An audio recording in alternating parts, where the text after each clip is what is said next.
Hello students, welcome back to your class.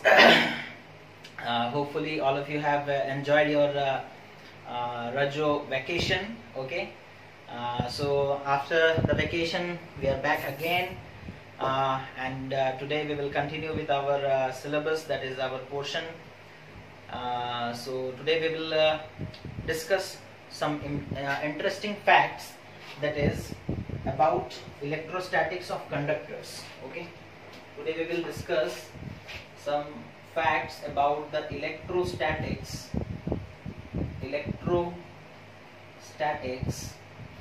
of conductor. Okay, electrostatic of conductors. Okay, तो यहाँ पर बच्चों हम लोग किन चीजों के बारे में डिस्कशन करेंगे ना, अगर इलेक्ट्रिक फील्ड के अंदर हम लोग एक कंडक्टर को रख देते हैं तो उसके अंदर नेट इलेक्ट्रिक फील्ड जीरो होता है। सबसे पहला पॉइंट हम लोग ये डिस्कशन करेंगे, that is the net electric field. जब हम लोग इलेक्ट्रिक फील्ड के अंदर में किसी भी कंडक्टर को रखते हैं तो inside that conductor electric field zero हो जाता है। तो पहला पॉइंट क्या होगा, इनसाइड ए कंडक्टर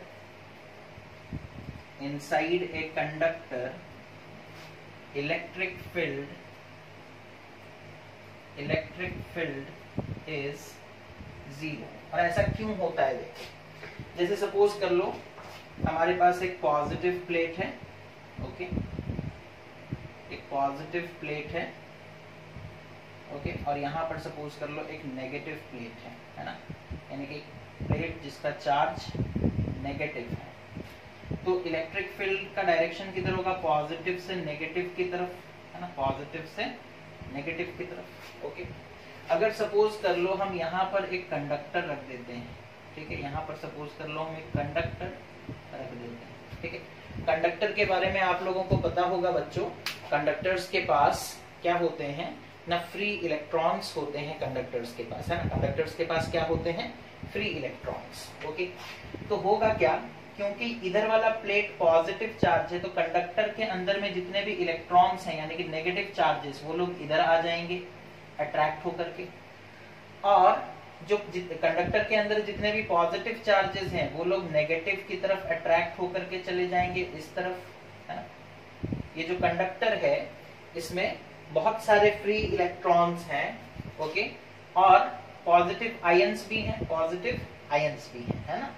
तो जैसे ही हम लोग एक कंडक्टर को रख दिए इलेक्ट्रिक फील्ड के अंदर में, तो जो इलेक्ट्रिक फील्ड का पॉजिटिव चार्ज वाला पोर्शन है वो इलेक्ट्रॉन्स को अपनी तरफ अट्रैक्ट करेगा, तो इधर इलेक्ट्रॉन्स शिफ्ट होकर के आ जाएंगे। नेगेटिव चार्ज वाला जो प्लेट है वो पॉजिटिव आयंस को अपनी तरफ अट्रैक्ट करेगा, तो कंडक्टर के अंदर में पॉजिटिव इधर आ जाएगा, नेगेटिव इधर। अब कंडक्टर के अंदर में एक इलेक्ट्रिक फील्ड क्रिएट होगा इस डायरेक्शन में, है ना। बाहर का इलेक्ट्रिक फील्ड इस डायरेक्शन में है। दोनों इलेक्ट्रिक फील्ड, ये इसके अंदर जो इलेक्ट्रिक फील्ड प्रोड्यूस होगा, है ना, उसे हम लोग बोलेंगे induced electric field, okay, induced electric field. Okay, और बाहर में जो है वो एक्सटर्नल इलेक्ट्रिक फील्ड, ये कौन सा है, एक्सटर्नल इलेक्ट्रिक फील्ड। ओके, तो यहाँ पर जैसा कि आप देख सकते हो बाहर का इलेक्ट्रिक फील्ड का डायरेक्शन इस तरफ है बच्चों, और अंदर में जो इलेक्ट्रिक फील्ड इंड्यूस हुआ उसका डायरेक्शन इस तरफ है। इलेक्ट्रिक फील्ड का डायरेक्शन पॉजिटिव से नेगेटिव की तरफ होता है ना। तो यहाँ पर ई एक्सटर्नल, है ना, जो इलेक्ट्रिक फील्ड एक्सटर्नल वाला है वो किसके बराबर हो जाएगा ना, ई इंड्यूस्ड, है ना, जो इलेक्ट्रिक फील्ड अंदर में इंड्यूस हुआ है, और ऑपोजिट होगा, कैसा होगा, ऑपोजिट, जिसके वजह से क्या हो जाएगा ना, net electric field zero, E net inside the conductor will be equal to zero, because ये लोग इक्वल हैं और ऑपोजिट डायरेक्शन है, तो एक दूसरे को कैंसिल कर देंगे। एक्सटर्नल फील्ड इधर है और मेटल के अंदर, कंडक्टर के अंदर इलेक्ट्रिक फील्ड इधर प्रोड्यूस हुआ, है ना, जिसके वजह से एक दूसरे का इफेक्ट ये लोग कैंसिल कर देते हैं, है ना, जिसके वजह से एक दूसरे का इफेक्ट कैंसिल कर देते हैं। तो एक बहुत ही इंपॉर्टेंट हम लोगों को चीज पता चला, that is electric field, net electric field inside a conductor is zero, है ना। इस चीज को ध्यान में रखो। अब जो हम लोग दूसरा इंपॉर्टेंट डिस्कशन करेंगे वो इसके ऊपर बेस्ड होगा। Electric field inside a conductor is zero. Okay, electric field inside a conductor is zero, इस चीज को याद रखो। दूसरा पॉइंट अब हम लोग डिस्कशन करेंगे। ओके, देखो electric field inside a conductor is zero, that means हम लोग इलेक्ट्रोस्टैटिक शील्डिंग अगर करना चाहेंगे, electrostatic shielding, okay, electrostatic shielding अगर हम लोग करना चाहेंगे बच्चों, अगर किसी चीज को हम लोग इलेक्ट्रिक फील्ड से बचाना चाहते हैं तो हम लोग क्या करेंगे, बड़ा ही आसान सा तरीका है। जैसे सपोज कर लो एक हॉलो हम सिलेंडर लिए, हॉलो सिलेंडर, ठीक है, ओके, हॉलो सिलेंडर ले लिया बच्चों। अब इसके अंदर हम किसी चीज को रख दिए जिसे हमें प्रोटेक्ट करना है, ठीक है। अब आपको पता है अगर बाहर में इलेक्ट्रिक फील्ड है भी, है ना, बाहर में अगर इलेक्ट्रिक फील्ड सपोज कर लो इधर से इधर इलेक्ट्रिक फील्ड है, इधर पॉजिटिव चार्जेस हैं, है ना, और इधर नेगेटिव चार्जेस हैं, इधर नेगेटिव चार्जेस हैं। आपको पता है इनसाइड द कंडक्टर, कंडक्टर के अंदर इलेक्ट्रिक फील्ड कितना होगा, inside the conductor electric field will be zero, है ना। तो इससे फायदा होगा, जिस सामान को, जिस चीज को आप अंदर में रखोगे, बाहर भले ही कितना ही स्ट्रॉन्ग इलेक्ट्रिक फील्ड क्यों ना हो, लेकिन वो इलेक्ट्रिक फील्ड अंदर में रखे हुए सामान का, अंदर में रखे हुए ऑब्जेक्ट का कुछ भी नहीं कर सकता, उसे किसी तरह का वो इम्पैक्ट नहीं पहुंचा सकता, है ना। जैसे सपोज कर लो इसका एक बड़ा मतलब कॉमन सा एग्जाम्पल है कि जब हम लोग कार में बैठे होते हैं, ठीक है, और सपोज कर लो बाहर में थंडर एंड लाइटनिंग हो रहा है, तो आप लोग साइंस में पढ़े होगे पहले भी, अगर आप कार में हो तो आप कार में ही बैठे रहो, बिकॉज कार का जो बॉडी है बच्चों वो मेटल का बना हुआ है ना, यानी कि कंडक्टर का बना हुआ है। अगर बाहर से बिजली यानी कि जो लाइटनिंग है वो आकर आपके कार में टकरा भी जाता है तो फिर भी वो बाहर ही बाहर स्प्रेड हो जाएगा, अंदर नहीं घुस पाएगा, बिकॉज इलेक्ट्रोस्टैटिक शील्डिंग। आपका का पूरा कार मेटल से बना है और आप उसके अंदर हो तो वो आपको प्रोटेक्ट करेगा, है ना। ये बड़ा ही सिंपल सा और कॉमन एग्जाम्पल है ना, इलेक्ट्रोस्टैटिक शील्डिंग का। समझ में आ गया? ये बहुत काम में भी आता है बच्चों। हम लोगों को इलेक्ट्रिक फील्ड से अगर किसी चीज को बचाना होता है तो हम लोग उसे एक कंडक्टर के अंदर रख देते हैं, उसे एक कंडक्टर के अंदर रख देते हैं, ठीक है। तो ये गया दूसरा पॉइंट इलेक्ट्रोस्टैटिक्स ऑफ कंडक्टर का, ठीक है। तीसरा पॉइंट देखो यहाँ पर क्या लिखा है, the interior of a conductor can have electric field just outside the charge conductor is perpendicular to the surface of the conductor. वो कह रहा है, सपोज कर लो तीसरा पॉइंट वो क्या कहता है कि electric field just outside the conductor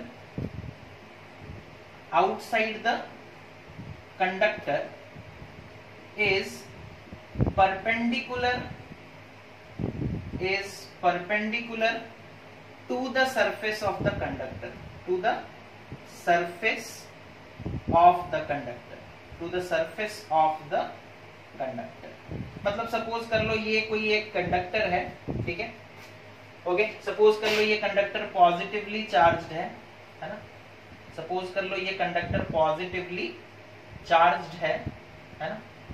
तो वो क्या कह रहा है, देखो वो कह रहा है कि जो इलेक्ट्रिक फील्ड होगा इस कंडक्टर का, वो किसी भी पोर्शन पर, आप यहां पर इलेक्ट्रिक फील्ड बनाओगे तो वो परपेंडिकुलर होगा। कैसा होगा? परपेंडिकुलर। आप यहां पर इलेक्ट्रिक फील्ड बनाओगे तो यहां पर भी वो कैसा होगा? परपेंडिकुलर होगा। Electric field just outside the conductor is perpendicular to the surface of the conductor, is perpendicular to the surface of the conductor. अगर आपसे पूछेगा रीजन व्हाई, तो आप एक पल के लिए बोलोगे चलो ठीक है, हम मान लेते हैं कि परपेंडिकुलर नहीं है, हम मान लेते हैं कि परपेंडिकुलर नहीं है। यानी कि सपोज कर लो इलेक्ट्रिक फील्ड ऐसे है, ठीक है, ये है इलेक्ट्रिक फील्ड। अब वेक्टर का रिजोल्यूशन आप लोगों को याद होगा, अगर एक वेक्टर हमें दिया गया है तो उसके दो कंपोनेंट्स होते हैं, एक वर्टिकल कंपोनेंट, एक हॉरिजॉन्टल कंपोनेंट।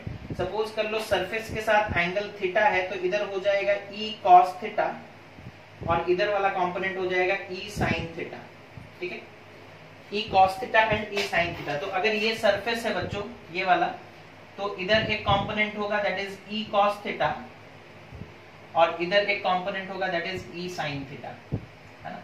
अगर हम लोग ऐसा मानते हैं कि सपोज कर लो इलेक्ट्रिक फील्ड परपेंडिकुलर नहीं है तो क्या होगा, वो हम लोग डिस्कस कर लेते हैं, बाद में पता चलेगा कि ये गलत है, तो हमारा जो पॉइंट था वो प्रूफ हो जाएगा, ठीक है। तो हम लोग एक पल के लिए मान लिए कि चलो ठीक है, जो इलेक्ट्रिक फील्ड है वो सरफेस से परपेंडिकुलर नहीं है।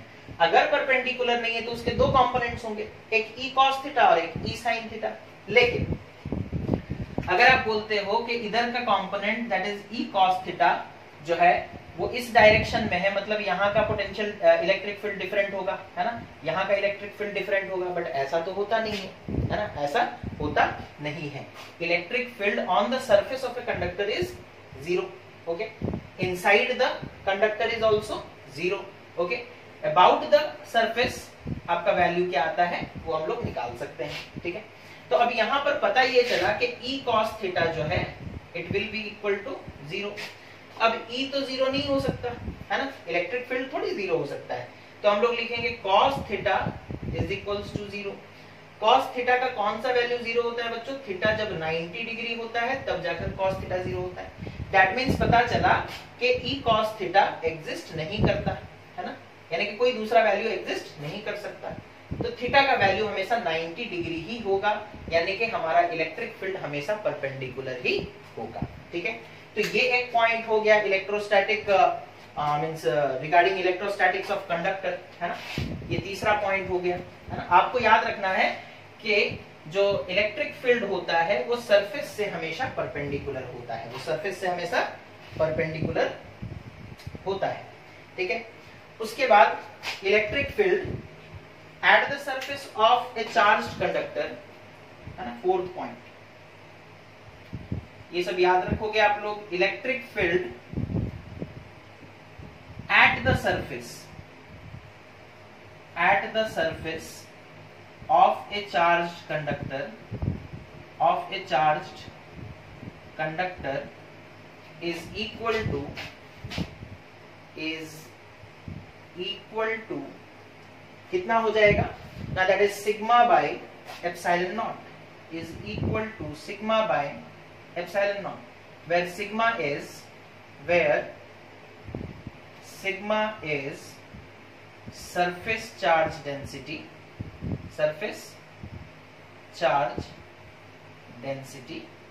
और एप्सिलॉन नॉट तो आप लोग जानते हो that is permittivity of air, है ना। तो ये एक पॉइंट आप लोगों को लिखना है, ठीक है, that is electric field at the surface of A charge conductor. जैसे सपोज कर लो आपको एक चार्ज कंडक्टर दे दिया गया है ना, इस तरीके का एक कंडक्टर है, ओके, चार्ज कंडक्टर। आपसे पूछा जाएगा कि सरफेस पर इलेक्ट्रिक फील्ड कितना है ना, electric field at the surface. यहां पर आपसे पूछा गया इलेक्ट्रिक फील्ड कितना है, इलेक्ट्रिक फील्ड का वैल्यू इस पॉइंट पर कितना होगा ना, सिग्मा बाई एप्सिलॉन नॉट, जहां पर सिग्मा क्या है, surface charge density. Surface charge density का मतलब ऐसे भी आप लोग समझ सकते हो, that is charge per unit area, charge per unit area, है ना। ऐसे बोलने से थोड़ा आसान लगता है, that is charge per unit area is surface charge density, okay. तो ये था बच्चों इलेक्ट्रोस्टैटिक्स ऑफ कंडक्टर से रिलेटेड कुछ बातें, है ना, ओके। आज हम लोग एक टॉपिक का इंट्रोडक्शन बस करेंगे, दैट इज कैपेसिटेंस, है ना, कैपेसिटेंस, ओके। कैपेसिटेंस क्या होता है बच्चों ना, कैपेसिटेंस क्या होता है, that is the ability to store charge, okay, capacitance.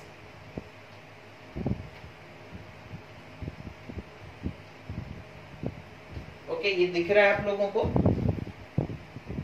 चलिए ठीक है, दिख रहा है। सो कैपेसिटेंस क्या होता है बच्चों, जैसे सपोज कर लो एक कंडक्टर है ना, एक कंडक्टर है इतना बड़ा, ये कंडक्टर कितना चार्ज स्टोर कर सकता है, the ability to store charge, है ना, the ability of a conductor to store charge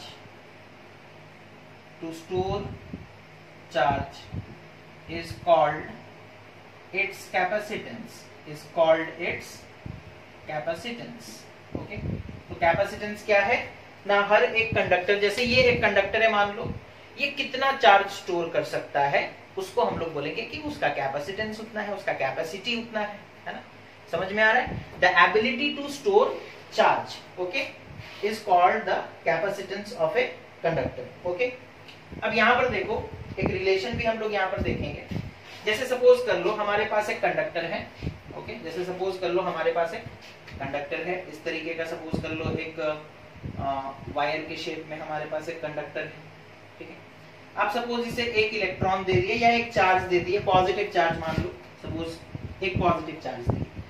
जब आप एक पॉजिटिव चार्ज दोगे बच्चों, ठीक है, तो इसके पास कुछ पोटेंशियल भी डेवलप हो जाएगा, है ना, बिकॉज चार्ज का, पॉइंट चार्ज का पोटेंशियल का फॉर्मूला क्या होता है बताओ? पॉइंट चार्ज का पोटेंशियल B, है ना, उसका फॉर्मूला क्या होता है ना, that is it is equals to K Q by R, है ना, it is equals to K Q by और 1/4 pi epsilon naught Q by R।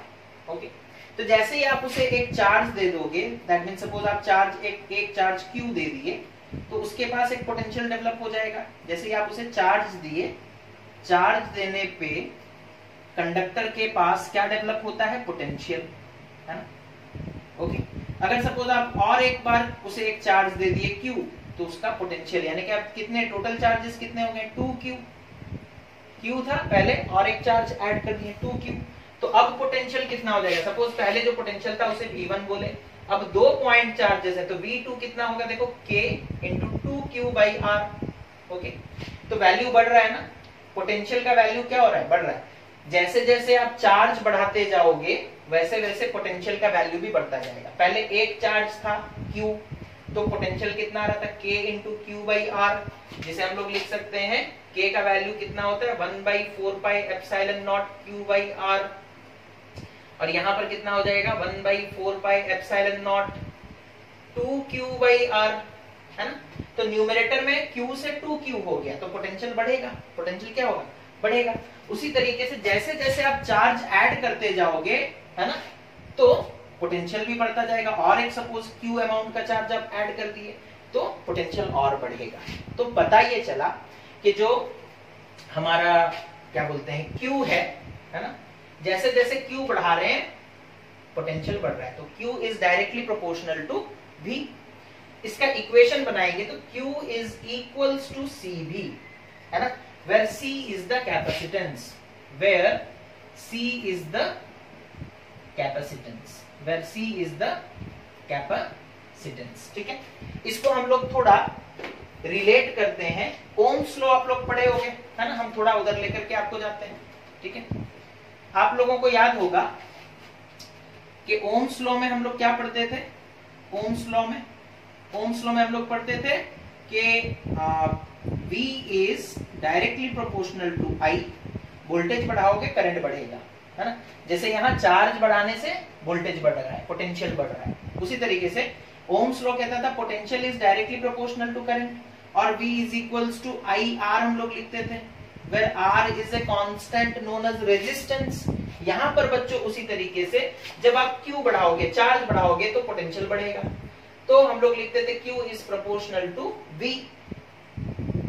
उसको फिर इक्वेशन बनाने के लिए हम लोग क्या करते थे? Q is equals to C into V, where C is a constant, where C is the capacitance, और इसी चीज को हम लोग कहते हैं कैपेसिटेंस। तो यहाँ से C का फॉर्मूला निकल जाएगा, that is C is equals to Q by V। C is equals to Q by V। Okay, तो ये एक इंट्रोडक्शन हो गया। कैपेसिटेंस क्या है? कैपेसिटेंस क्या होता है? The ability of a conductor, जैसे इस कंडक्टर का चार्ज स्टोर करने का कैपेसिटी कितना है, उसी को हम बोलेंगे कैपेसिटेंस। उसी को हम क्या बोलेंगे?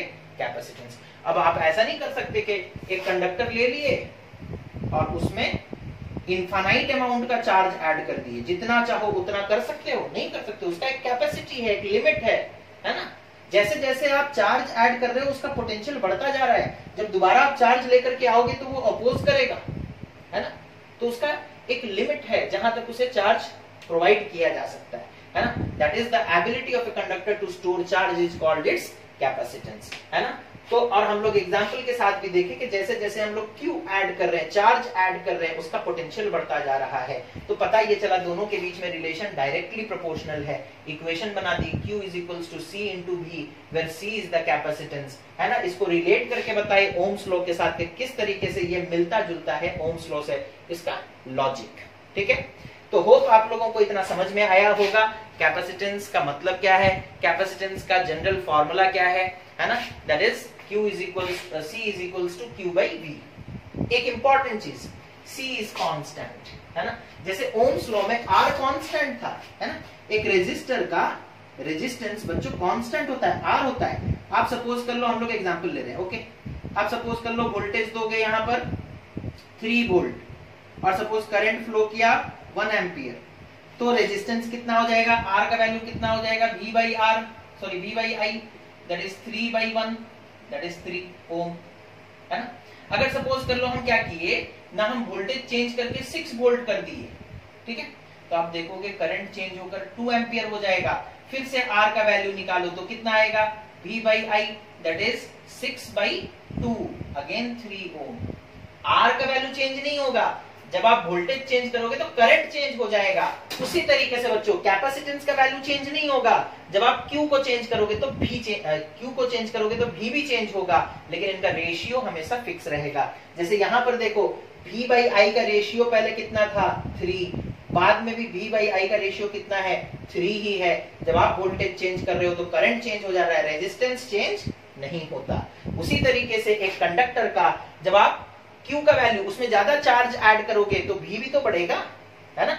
V नहीं बढ़ेगा क्या, V का वैल्यू भी बढ़ेगा, तो रेशियो जो है वो कांस्टेंट रहेगा। तो पता ये चला C is equals to QV is a constant, है ना, इज ए कांस्टेंट, ओके। यानी कि Q का वैल्यू सपोज कर लो इंक्रीज करके आप 2Q कर दिए तो V भी बढ़ करके 2V हो जाएगा, बाद में 2 कैंसिल, रिजल्ट वही Q by V आएगा। सपोज आप Q का वैल्यू बढ़ा करके कितना कर दिए, 3Q, तो V का वैल्यू भी बढ़ जाएगा और बन जाएगा कितना, 3V। फिर से रेशियो निकालोगे तो 3 कैंसिल और फाइनल रिजल्ट आपका Q by V ही आएगा, है ना। तो कैपेसिटेंस चार्ज पे डिपेंड नहीं करता, कैपेसिटेंस वोल्टेज पे डिपेंड नहीं करता, है ना। कैपेसिटेंस तो एक कांस्टेंट क्वांटिटी है ना। जैसे ये मटेरियल है ना, ये कितना चार्ज स्टोर कर पाएगा, ये तो जब ये बना तभी डिसाइड हो चुका है ना, बाद में थोड़ी डिसाइड होता है। इसका कैपेसिटी कितना है वो तो पहले से डिसाइडेड है, जब ये बन गया था तभी डिसाइड हो चुका था कि ये कितना स्टोर कर सकता है चार्ज, है ना। अब आप सपोज इसको 5 मतलब सपोज कर लो 5 इलेक्ट्रॉन दोगे तो ये 5 भी स्टोर करेगा, 10 दोगे तो ये 10 भी स्टोर करेगा, लेकिन एक लिमिट है। सपोज कर लो 100 आप दे दिए, 100 से ज्यादा ये स्टोर नहीं कर सकता, उसका कैपेसिटी है 100, उसका कैपेसिटेंस है 100। समझ में आ रहा है। तो कैपेसिटेंस जो है वो ना ही चार्ज पे डिपेंड करता है ना ही वोल्टेज यानी कि पोटेंशियल पे डिपेंड करता है, बिकॉज चार्ज और पोटेंशियल का जो रेशियो है वो हमेशा कांस्टेंट रहेगा। होपफुली आप लोगों को ये चीज समझ में आ रहा होगा, and it is my sincere advice to all of you कि आप लोग बुक रीडिंग करें, है ना। SL अरोरा अगर आप लोग फॉलो कर रहे हैं तो उस बुक को रीड करें, है ना, ताकि आप लोगों को और अच्छे तरीके से, self study is the best form of study, ये हम हमेशा से कहते आ रहे हैं। तो आप लोग उस चीज को कंटिन्यू कीजिए बच्चों, और होपफुली जो भी डाउट्स आपके निकल रहे हैं अगर आप लोग भेजेंगे तो उसे भी हम क्लियर करते रहेंगे time to time. Okay, so thank you for watching this video, have a nice day.